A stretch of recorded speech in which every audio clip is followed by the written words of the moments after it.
আজ আমরা আলোচনা করব এক বিশেষ রাতের কথা, যে রাত আল্লাহ সুবহানাল্লাহ তাআলা স্বয়ং নিজেই ঘোষণা করেছেন হাজার মাসের চেয়েও উত্তম এই মাস শবে কদর বা লাইলাতুল কদর।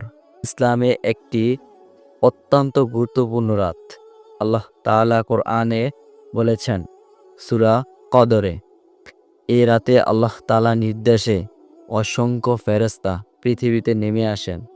তারা শান্তি ও বরকত নিয়ে আসেন এবং রাতভর পর্যন্ত রহমতের দুয়ার খুলে দেন। হাদিসে এসেছে রাসূল সাল্লাল্লাহু আলাইহি সাল্লাম বলেছেন, যে ব্যক্তি ঈমানের সাথে ও সওয়াবের আশায় শবে কদরে ইবাদত করবে, তার পূর্বের সমস্ত গুনাহ ক্ষমা করে দেওয়া হবে। সুবহানাল্লাহ।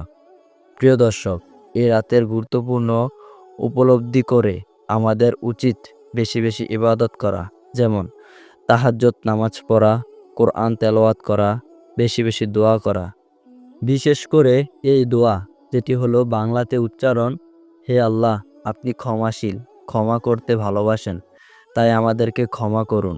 বন্ধুরা, এই মহান রাতে আমাদের জীবনে বারবার আসবে না। আসুন আমরা এই রাতকে কাজে লাগাই, আল্লাহর রহমত ও মাগফিরাত লাভ করি। যদি ভিডিওটি ভালো লেগে থাকে তাহলে লাইক দিন, শেয়ার করুন এবং আমাদের চ্যানেলটিকে সাবস্ক্রাইব করুন।